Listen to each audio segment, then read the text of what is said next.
everyone, welcome back to my channel Commerce with Nix. Today we'll study economics and the topic is relationship between TP, MP and AP. Okay, we'll understand what is law of variable proportion, short run production function क्या होता है, production function का meaning क्या होता है, everything will be discussed in detail. This is about me. So let's begin. Law of variable proportion. तो ये law क्या कहता है? This law exhibits the short run production function. Okay, short run production function in which one factor varies while the others are fixed. एक factor vary करेगा, change होगा और बाकी फैक्टर्स ऑफ प्रोडक्शन फिक्स्ड रहेंगे. Short run production function. अब यहाँ पे production function का मीनिंग क्या होता है? प्रोडक्शन फंक्शन मीन्स अ टेक्नोलॉजिकल रिलेशनशिप. ठीक है, technological relationship between inputs and outputs. कि जो भी आप प्रोडक्शन कर रहे हैं, जो भी आप इनपुट्स एम्प्लॉय कर रहे हैं और उसके बाद आपको प्रोसेसिंग करके जो भी आपको आउटपुट मिल रहा है, वो इनपुट और आउटपुट में रिलेशन क्या है, that is called production function. Okay, so law of variable proportion concerns itself with the way the output changes. कि आउटपुट किस तरह से चेंज हो रहा है जब आप वेरिएबल फैक्टर को इंक्रीज कर रहे हो. Variable factor labour, yes. Hence it refers to the effect of the changing factor ratio on the output.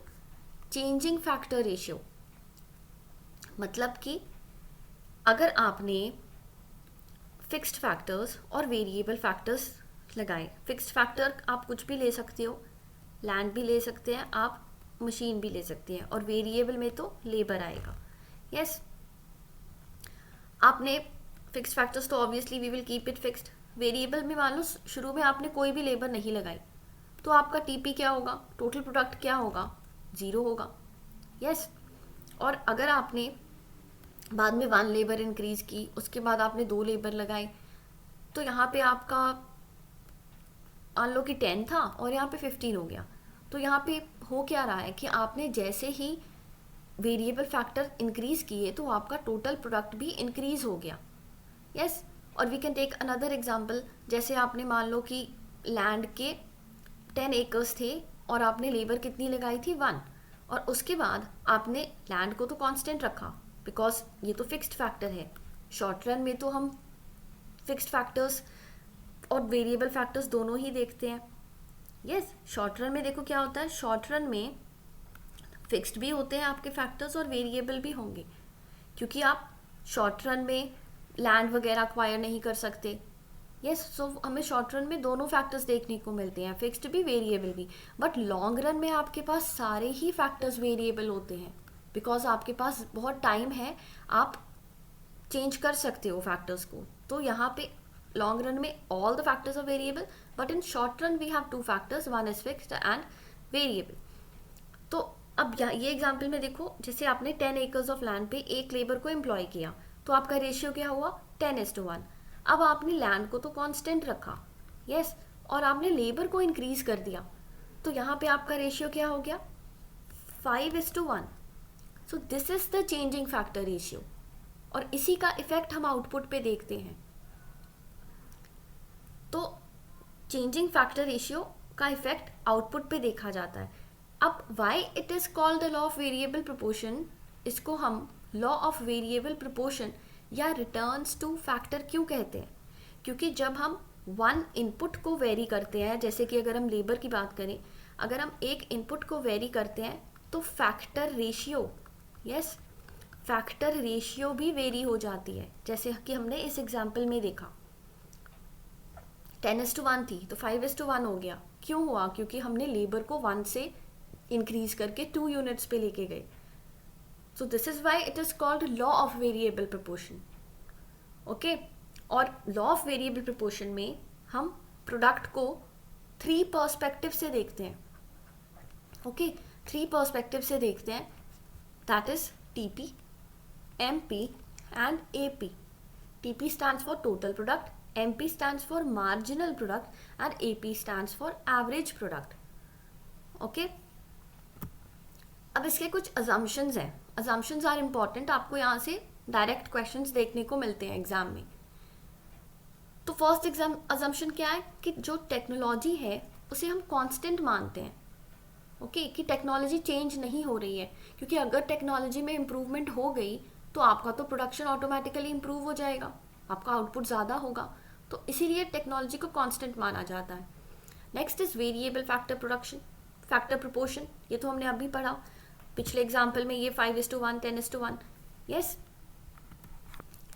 Homogeneous nature of factor unit, सारे ही यूनिट्स जो आप प्रोड्यूस कर रहे हो वो होमोजीनियस in नेचर होंगे, मीनिंग वो उनका क्वालिटी, क्वांटिटी और प्राइस सेम रहेगा, ओके, जो भी आप आउटपुट्स यूनिट्स बना रहे हो they are homogeneous in nature. And the last one is short run program, law of variable proportion operates in the short term. Short term means you have fixed factor also and you have variable factors also, okay. assumptions are important, okay. आप इसको just खाली technology constant keywords आप लिख लो, you don't have to write the full sentences, just short run में ऐसे fixed variable, homogeneous, quantity price unit same रहती है, और factor proportion variable होता है, टेक्नोलॉजी कांस्टेंट रहती है। Now what is TP and MP? TP refers to the total quantity of goods, जो भी टोटल क्वांटिटी जो फर्म्स ने प्रोड्यूस किए हैं during a given period of time, that is called total product. इसको हम टीपीपी भी बोलते हैं, टोटल फिजिकल प्रोडक्ट, या फिर हम इसे टोटल रिटर्न भी बोलते हैं, या फिर टोटल आउटपुट भी बोलते हैं, okay. Remember the other names as well. Total product का फॉर्मूला अगर हम देखें तो होता है समेशन ऑफ एमपी, इसको समझेंगे हम अभी, बट आप अभी जस्ट मीनिंग समझ लो। टोटल प्रोडक्ट मतलब कि जितनी भी टोटल क्वांटिटी किसी फर्म ने प्रोड्यूस की है। Marginal product refers to the additional to the total product. Additional word important है, जहाँ पे आपको एडिशनल वर्ड दिख जाए समझ आना कि मार्जिनल की बात हो रही है। तो marginal product refers to the addition to the total product when one more unit of a variable factor is employed। जैसे आप लेबर को वहाँ पे इंक्रीज कर रहे थे ना, पहले 0, फिर 1, फिर 2, फिर 3, तो इससे तो आउटपुट में भी चेंज आएगा ना, तो इसी को हम मार्जिनल प्रोडक्ट बोलते हैं। We will understand this in detail. It calculates the extra output per additional unit of input, कि आप अगर एक एडिशनल यूनिट लगा रहे हो लेबर की तो उससे आपके आउटपुट में कितना चेंज आ रहा है, while keeping all the other inputs constant. Other names of marginal product are MPP, marginal physical product, जैसे TPP में था ना physical, total physical product, P stands for physical, इसे marginal return भी बोलते हैं। फॉर्मूला क्या है? marginal product of nth unit is equal to TP of nth unit minus TP of n minus 1 unit, मतलब उससे पिछले वाला यूनिट, ओके। जैसे कि अगर हम थोड़ा सा इसको समझें, TP MP, okay, total product और मार्जिनल प्रोडक्ट। मान लो फर्स्ट में तो आपने लेबर लगाई तो यहाँ पे आपका टोटल प्रोडक्ट 0 था, तो यहाँ पे क्या नेगेटिव हो जाएगा, ओके। लेबर यहाँ पे 0 लेबर थी, यहाँ पे 1 थी, यहाँ पे 2 थी। अब जब आपने 1 लेबर लगाई, फिक्स्ड तो ऑब्वियसली फिक्स्ड फैक्टर्स तो फिक्स्ड ही रहेंगे, 1 1 1, यस। तो टीपी यहाँ पे मान लो अगर 4 था, ओके, और उसके बाद टीपी आपका आ गया 9, तो यहाँ पे मार्जिनल प्रोडक्ट क्या होगा, मतलब जब आपने एक लेबर लगाई तो आपका टोटल प्रोडक्ट था 4, जब आपने 2 लेबर लगाई तो आपका टोटल प्रोडक्ट बढ़ के 9 हो गया। तो यहाँ पे चेंज कितने का आ रहा है, सेकंड में देखो 4 माइनस 0, 4 माइनस 0 इज 4, तो यहाँ पे एमपी आपका 4 आ गया। अब 9 माइनस 4 करो तो 5 आएगा। सो ये जो 4 और 5 आया ना, ये आपका एमपी है, मतलब कि जब आप additional unit of variable factor, एक से जब आपने लेबर को 2 लेबर लगाई, एक लेबर बढ़ा दी, तो आपके आउटपुट में क्या चेंज आया, ओके। तो यहाँ पे ये फॉर्मूला अप्लाई हो गया। तो यहाँ पे टी पी एन क्या हुआ, अगर हम ये 5 की बात करें कि 5 कैसे आया, टी पी एन जो कि यहाँ पे 9 था minus T P N minus 1, मतलब उससे पिछले वाला यूनिट, तो यहाँ पे 4 था, यस, 9 माइनस 4, तो ये क्या आया 5। तो ये किसका फॉर्मूला था, एमपी का फॉर्मूला। ओके, यहाँ पे लिखा हुआ है कि एमपी एन क्या है, of the nth unit of variable factor, TP nth unit of variable factor total product, उसके बाद n क्या है, number of units of the variable factor. Now comes the important part, relationship between TP and MP. यहाँ पे variable factor आपका labour होगा। Okay, labour. अब fixed factor तो देखो यहाँ पे फिक्स्ड ही है, 1 1 1। ओके, इसको तो हम चेंज नहीं कर सकते क्योंकि शॉर्ट रन है, शॉर्ट रन में तो फिक्स्ड और वेरिएबल दोनों होते हैं, तो हम लेबर को चेंज कर सकते हैं। तो फर्स्ट में हमने कोई भी लेबर नहीं लगाई यहाँ पे, तो हमारा टीपीपी 0 आया, क्योंकि कोई लेबर है ही नहीं काम करने के लिए, तो आउटपुट तो 0 ही होगा ना। और क्योंकि यहाँ पे भी इससे पहले तो यहाँ पे कुछ नहीं है, तो इसलिए यहाँ पे डैश आ गया। वेरिएबल फैक्टर फिर आपने एक लेबर लगाई, तो आपका टीपीपी मान लो 2 आया। ओके, अब यहाँ पे एमपीपी कैसे कैलकुलेट करेंगे, इससे पिछले वाला यूनिट, मतलब 2 - 0 क्या होता है, 2। उसके बाद 2 3 4 ऐसे ऐसे करके आपने एक एक यूनिट लेबर की इंक्रीज की, and this is your resulting total product. Okay, और यहाँ पे टीपीपी के बाद आप देखो यहाँ पे एमपी कैसे कैलकुलेट होगा, 6 - 2 तो कितना आया, 4। अब अगर आप यहाँ पे देखो तो जो टीपी होता है ना, वो एमपी का ही समेशन, एमपी का ही टोटल होता है। तो 4 + 2 देखो क्या है, 6। अब अगर 2 + 4 + 6 करें तो क्या होता है, 12। अब अगर उसके बाद आप 2 + 4 + 6 + 4 करोगे तो क्या होता है, 16। तो टोटल प्रोडक्ट क्या है, मार्जिनल प्रोडक्ट का ही टोटल है, समेशन है। So in this way we will calculate TP and MP. आपने जस्ट माइनस करना है, जैसे 12 - 6 करोगे तो फिर एमपी की वैल्यू आ जाएगी, 16 - 12 फिर 18 - 16। ओके, देन 18 - 18 ये 0 आ जाएगा। उसके बाद 14 - 18 तो नेगेटिव में आ जाएगा, फिर 8 - 14 अगेन इट इज़ नेगेटिव। तो 3 स्टेजेस होते हैं टीपी, एमपी और एपी का रिलेशनशिप जब हम पढ़ते हैं, 3 स्टेजेस आते हैं इसमें। एक्स एक्सिस पे हम लेबर लेंगे और वाई एक्सिस पे हम टीपी और एमपी को देखते हैं। तो पहले टीपी और एमपी का रिलेशन समझेंगे, उसके बाद हम एमपी और एपी का रिलेशन समझेंगे। तो there are 3 stages. First stage को हम क्या बोलते हैं, stages of increasing return. Second को बोलते हैं stage of diminishing return. Okay, diminishing return. और थर्ड को बोलते हैं negative return.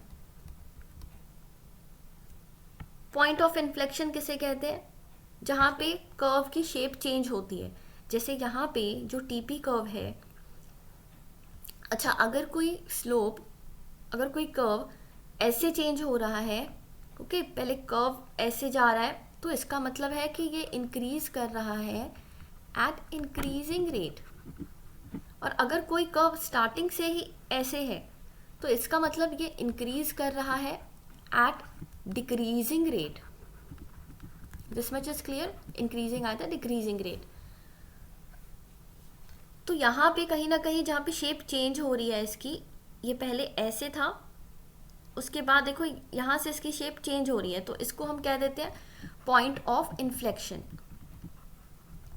Point of inflection, जहाँ पे शेप चेंज हो रही है कर्व की। तो फर्स्ट स्टेज में टीपी इंक्रीज कर रहा है एट इंक्रीजिंग रेट, और जो एमपी है वो भी कहीं ना कहीं इंक्रीज कर रहा है। यस, और यहाँ पे फर्स्ट स्टेज में देखो एमपी अपने मैक्सिमम पॉइंट पे भी आ जाता है। ओके, क्योंकि एमपी क्या है, एमपी बहुत फास्ट होता है, ये बहुत जल्दी राइज करता है, बहुत जल्दी फॉल करता है, तो इसका मैक्सिमम पॉइंट भी पहले आ गया। टीपी से पहले आया एमपी का मैक्सिमम पॉइंट। टीपी का तो स्टेज 2 में जाके आता है ना, यहाँ पे आया टीपी का मैक्सिमम, ये सैचुरेशन पॉइंट है।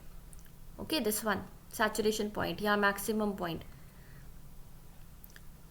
और उसके बाद फर्स्ट स्टेज में देखो फिर एमपी मैक्सिमम पे आया, और उसके बाद ये डिक्रीज होना शुरू हो गया।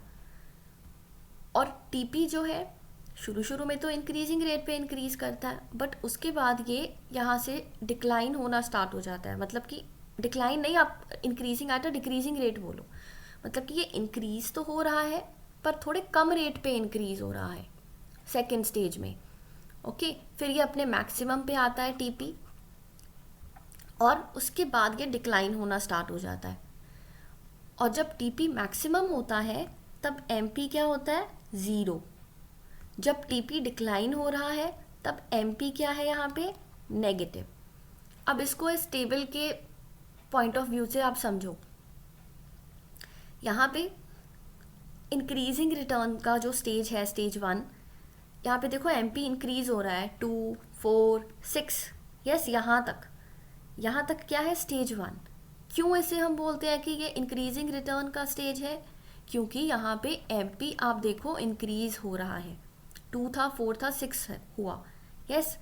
उसके बाद जो स्टेज है वो स्टेज 2 यहाँ तक है, 4 से लेके 0 तक, दिस वन 4 से 0 तक, इन 4 हुआ मतलब कि डिक्रीज होना शुरू हो गया ना, 4, 2, 0, तो मतलब ये वाले स्टेज की बात हो रही है। तो यहाँ पे ये, इसको हम क्या, यहाँ पे एमपी डिक्रीज हो रहा है, इसीलिए हम इसे कहते हैं कि डिमिनिशिंग रिटर्न्स आ रहे हैं। और थर्ड में देखो एमपी आपका नेगेटिव हो गया, -4, -6, that is the last stage, stage 3। तो यहाँ पे जब एमपी आपका नेगेटिव हो गया, इसे हम कहते हैं स्टेज ऑफ नेगेटिव रिटर्न्स। अब जब यहाँ पे एमपी नेगेटिव हो गया तो क्या यहाँ पे प्रोड्यूसर ऑपरेट करेगा, नहीं। यहाँ पे एमपी इंक्रीज तो कर रहा है, पर क्या ये उसका ऑप्टिमम लेवल है प्रोड्यूसर का, स्टेज 1, क्योंकि यहाँ पे तो अभी और स्कोप है। आप और भी अगर प्रोडक्शन करोगे, आप अपने ऑप्टिमम लेवल पे, मैक्सिमम एफिशिएंसी पे नहीं पहुँचे हो, क्योंकि एक टोटल प्रोडक्ट देखो यहाँ पे है मैक्सिमम, यस 18, ये जो 18 है जहाँ पे एमपी 0 है, ये कहीं ना कहीं टीपी का मैक्सिमम है। तो आप यहाँ फर्स्ट स्टेज में तो आप ऑपरेट नहीं करोगे, क्योंकि आपके पास अभी और अच्छा करने का स्कोप है, आप और अच्छे प्रॉफिट्स अर्न कर सकते हो। So that is why stage 1 को तो आप नो बोलोगे, यहाँ पे तो आप ऑपरेट नहीं करोगे। स्टेज 2 में भी आप स्टेज 3 में भी आप ऑपरेट नहीं करोगे, बिकॉज एमपी इज़ नेगेटिव। और यहाँ पे देखो टीपी भी डिक्लाइन कर रहा है थर्ड स्टेज में, और एमपी भी यहाँ पे नेगेटिव हो जाता है। स्टेज 1 में अभी आपके पास और स्कोप है अच्छा अर्न करने का, तो आप स्टेज 1 में भी ऑपरेट नहीं करोगे। So for the producer the best stage is stage 2, क्योंकि यहाँ पे एमपी डिक्लाइन तो कर रहा है, बट कहीं ना कहीं टीपी को अगर आप देखो तो टीपी का मैक्सिमम लेवल भी तो आया है, यस। तो टीपी का मैक्सिमम लेवल यहाँ पे आपने सेकेंड स्टेज में ही अचीव किया ना, so this is why you will operate in stage 2। और यहाँ पे जो इम्पॉर्टेंट बात है आप याद रखना कि TP is directly dependent on MP. Member of parliament से याद रख लो, एमपी पे डिपेंड करता है टीपी, क्योंकि टीपी का बिहेवियर किससे इन्फ्लुएंस होगा, टीपी का, इसका मतलब क्या है डायरेक्टली डिपेंडेंट ऑन एमपी, कि टीपी का बिहेवियर एमपी से इन्फ्लुएंस होगा।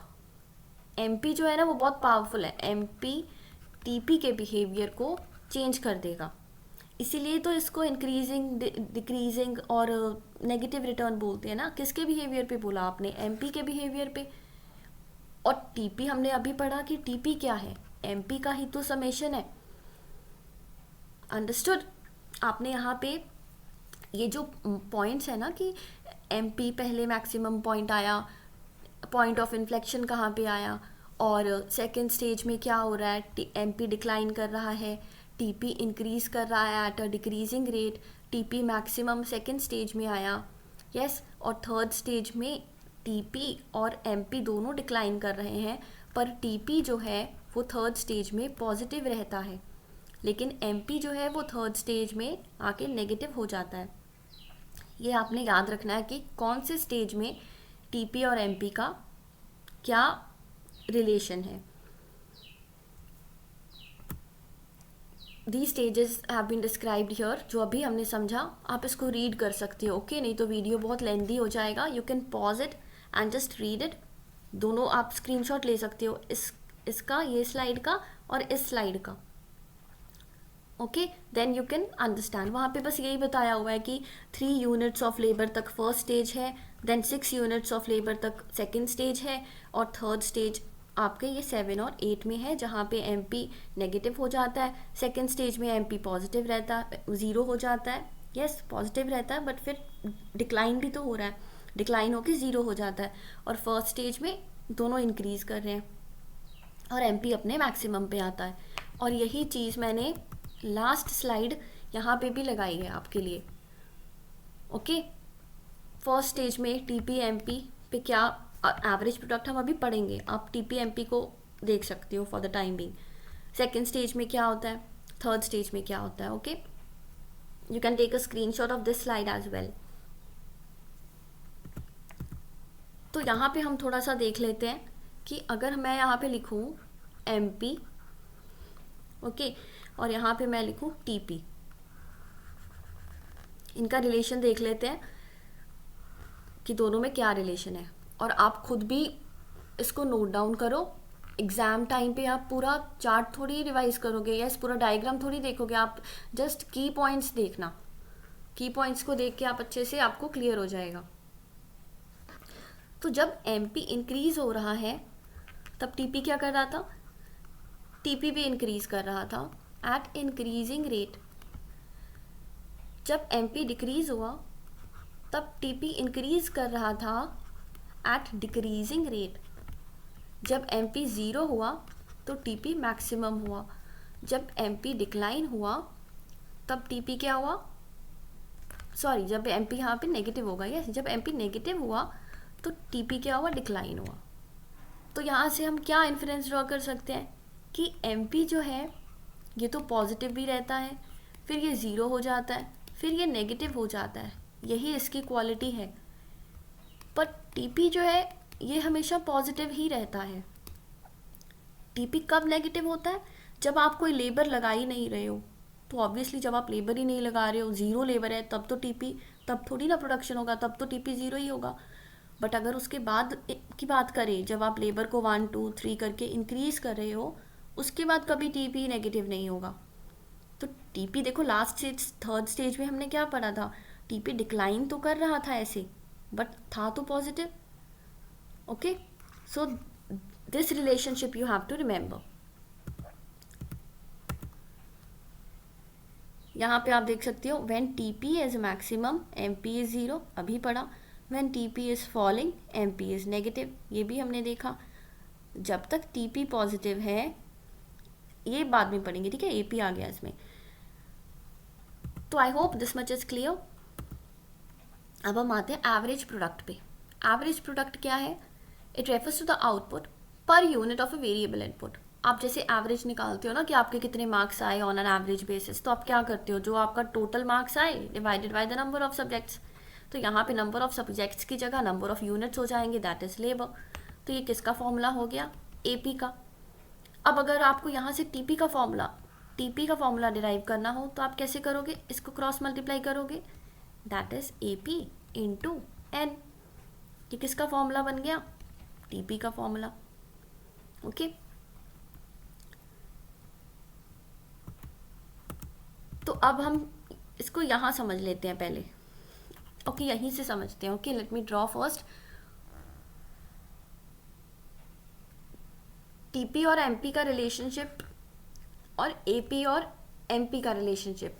ये बहुत पूछा जाता है यूजीसी नेट में भी और बाकी एग्जाम्स में भी।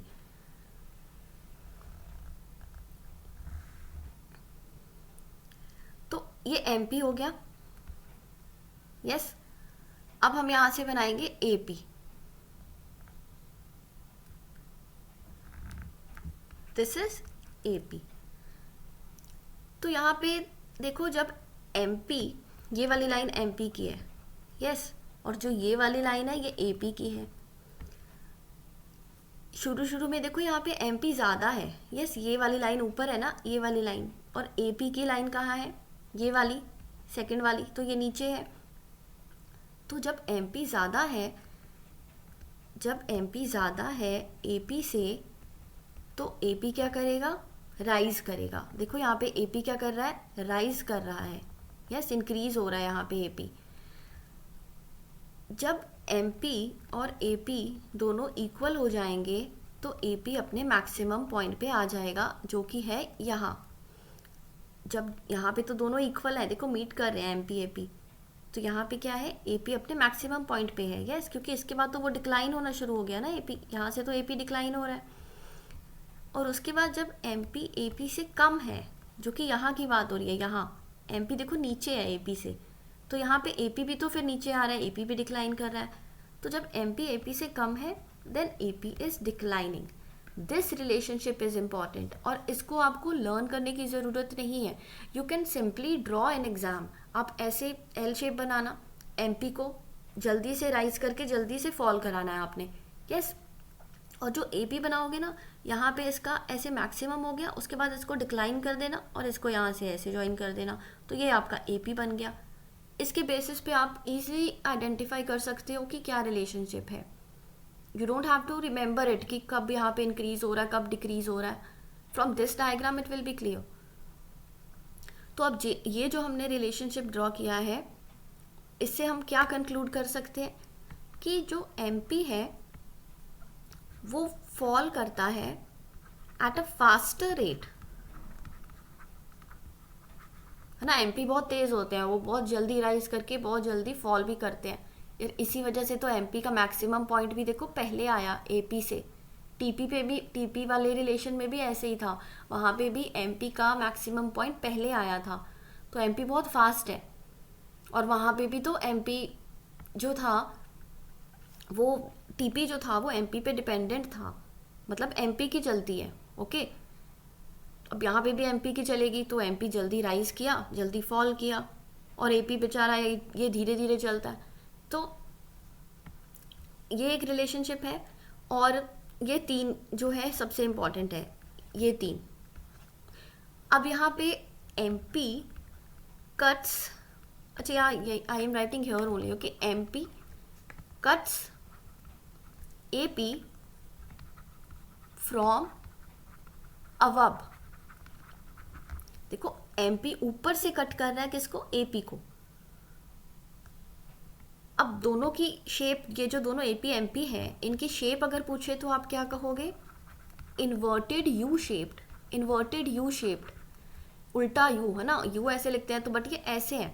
अब ये ऐसा क्यों है ना, एपी एमपी खुद को बोल रहा है कि मैं ऐसा क्यों हूँ, तो ऐसा क्यों है, क्योंकि यहाँ पे क्या ऑपरेट हो रहा है, law of diminishing marginal returns.